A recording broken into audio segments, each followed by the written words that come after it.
Y este sistema democrático, al parecer en el mundo, pues se manifiesta mayoritariamente en dos tipos de sistema, ¿no? Uno que llamamos el sistema presidencial y otro que llamamos el sistema parlamentario. Y al parecer en Latinoamérica algo ha pasado, pero hemos elegido el sistema presidencial. Sí, porque históricamente cuando se emancipa o se independizan las colonias españolas, miraron a Estados Unidos, pero al momento de elaborar las constituciones miraron a Francia. Claro. Pero curioso es porque todos miraron a Estados Unidos, pero pocas recepcionaron un elemento fundamental que es el federalismo. El presidencialismo es el motor del federalismo. Y federales, pues en México, Argentina, Brasil, en fin, no muchos más, no para de contar. Claro. ¿Qué ocurre? Que un presidencialismo sin una efectiva división territorial del poder trae consigo un caudillo. Claro. Siempre hablamos de la separación de poderes desde el punto de vista horizontal, pues nos olvidamos de la separación de poderes desde el punto de vista vertical, que es la efectiva división territorial del poder, ¿no? Y eso da lugar a que se concentre el poder en un titular que luego encima se puede convertir como una especie de salvador, ¿no? Claro. De salvador. Y eso no facilita el equilibrio de poderes, ¿no? Se concentra todo o se convierte en una función presidencialista muy personal. Claro. El presidencialismo no es más poder, que es un error. Barack Obama no parece tener tanto poder, o sea, el líder de Occidente, pero no tiene tanto poder como se aparenta. Como uno creería que tiene, ¿no? Y no lo tiene, no lo tiene. Tiene los gobernadores de los estados y tiene a un parlamento en contra, tiene que esperar que el parlamento le apruebe el presupuesto. No puede hacer lo que quiere. Este sistema presidencial estaría condicionado a controles. Sí. Controles de poder entre el legislativo, el judicial, el ejecutivo. Así es. Y claro, todo parece que cuando hay una mala puesta en marcha de un sistema presidencial, lo que genera es una especie de dictador. Así es. O sea, un caudillo que a la larga acaba teniendo muchísimo poder y acaba dominando todo el espectro político. Y al parecer eso nos ha pasado en Latinoamérica durante mucho tiempo. Mucho tiempo. Y luego en el parlamentarismo ocurre algo similar, es que cuando un partido viene repitiendo las legislaturas y siendo elegido, va copando el poder. Copa el Tribunal Constitucional, claro. Bueno, tiene mayoría en el Parlamento porque si no habría gobierno, pero copa el Tribunal Constitucional, lo que es la Contraloría, el Tribunal de Cuentas, va copando todos los espacios. Eso también se puede generar, ¿no? El parlamentarismo tampoco es la panacea. Tampoco es la panacea, tiene problemas. Le propongo que vayamos a un pequeño corte, claro que sí. Y regresando retomemos el tema de presidencialismo, parlamentarismo, para ya platicar de unos temas en concreto de Latinoamérica, claro que sobre sí. el sistema presidencial.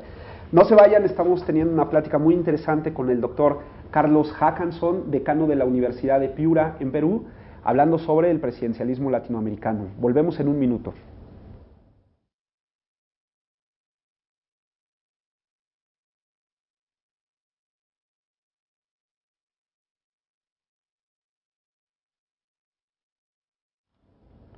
Gracias por seguir con nosotros. Estamos platicando con el doctor Carlos Hackanson, decano de la Universidad de Piura en Perú, sobre un tema muy interesante, el presidencialismo latinoamericano. No olviden que si quieren ponerse en contacto con nosotros, lo pueden hacer a través de dos vías. La primera de ellas a través de la cuenta de Twitter en @gtenorioc, o bien enviarnos sus dudas, comentarios o sugerencias para mejorar o platicar sobre los contenidos de este programa en la cuenta de correo electrónico gtenorio@up.edu.mx, donde con todo gusto recibiremos sus sugerencias, comentarios y podremos entrar directamente en contacto con ustedes.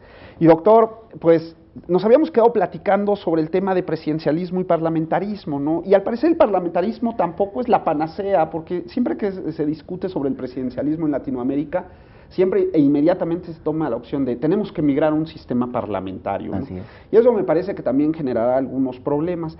¿Cuáles serían, para explicarle al público, dos rasgos fundamentales de cada uno para distinguirlos? ¿Qué es lo que hace diferente al parlamentarismo o al presidencialismo?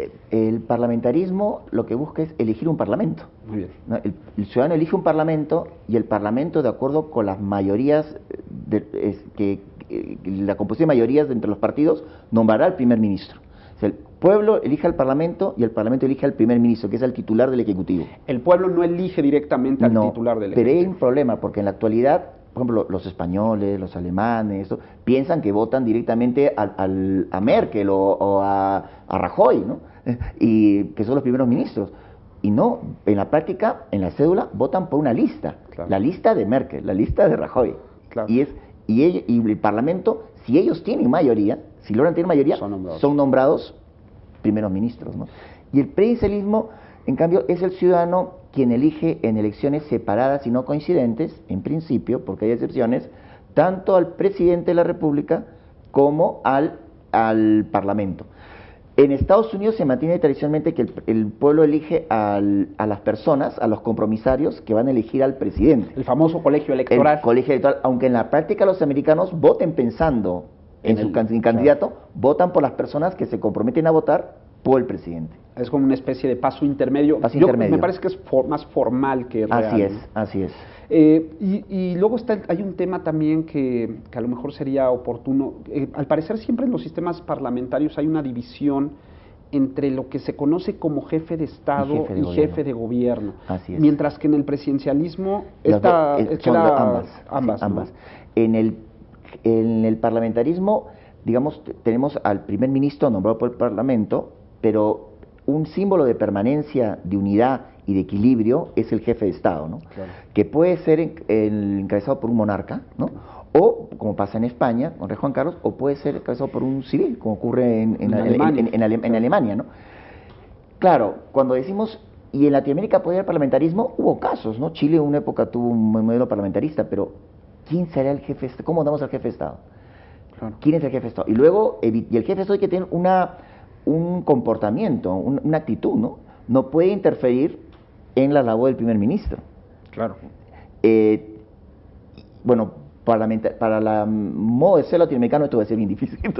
Claro. La verdad. Y también yo creo que por ahí viene la idea de que creemos que el presidente es un ser omnipotente, Así ¿no? es. Porque pues, conjuga las dos funciones, la jefatura de Estado y la jefatura de gobierno, dándole un poder importante, pero que, ojo, está limitado, porque en Estados Unidos todos los controles que hay limitan esa función de gobierno. Y luego hay formas mixtas, porque tenemos casos, creo que está pasando, por ejemplo, lo menciona el Perú, ¿no? Que cuando el presidente en la práctica no demuestra tener dotes de estadista, que llegó por cualquier razón que no vamos a discutir aquí a la presidencia, hablo en general, de alguna manera en la práctica delega en su presidente del Consejo de Ministros funciones que son más propias de una especie de jefe de gobierno, claro. Y el presidente en la práctica se convierte en una especie de jefe de Estado. Jefe de Estado.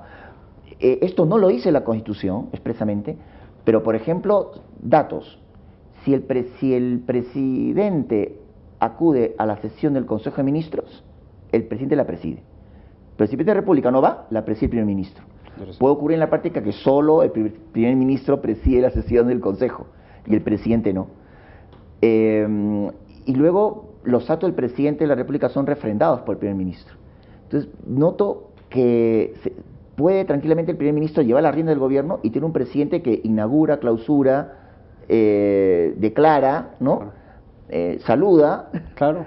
Desfila, muy protocolar, y va a los países a visitarlos, va a las reuniones, a las grandes conferencias internacionales y nada más. Claro. En Latinoamérica tenemos algunos ejemplos de excesos, ¿no? Sí. Y por supuesto es inevitable referirnos al caso de Venezuela, claro. Porque al parecer el caso de Venezuela, no lo sé, la figura del presidente se volvió una figura muy protagónica.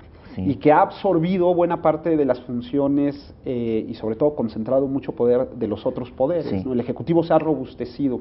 ¿Cuál es su opinión acerca del caso venezolano? El caso venezolano es muy singular, porque si bien hemos tenido en la historia de Latinoamérica presidentes omnipotentes, ¿no? En el caso venezolano noto que esa omnipotencia se ha convertido en una franquicia. Sí. Entonces ha querido ser exportada a Bolivia, Argentina, Ecuador con resistencias, el Perú teníamos temor, claro, que en el caso del Perú, y con aparentemente, bueno, entiendo que con gran apoyo de Venezuela a los candidatos de estos países, ¿no? Entonces luego esto da lugar a un frente o un proceso de integración llamado ALBA, claro. ¿no? Y es un caso singular, creo que en la historia de Latinoamérica que siempre el líder estaba en su país, ¿no? Claro. Pero la influencia que está ejerciendo es algo que, por ejemplo, Cuba no lo ha hecho. Claro. Habrá apoyado de palabra a gobiernos, pero Venezuela tenía una gran capacidad de financiamiento como para poder tener una política más de acción, ¿no? Claro. Y de interferencia, ¿no?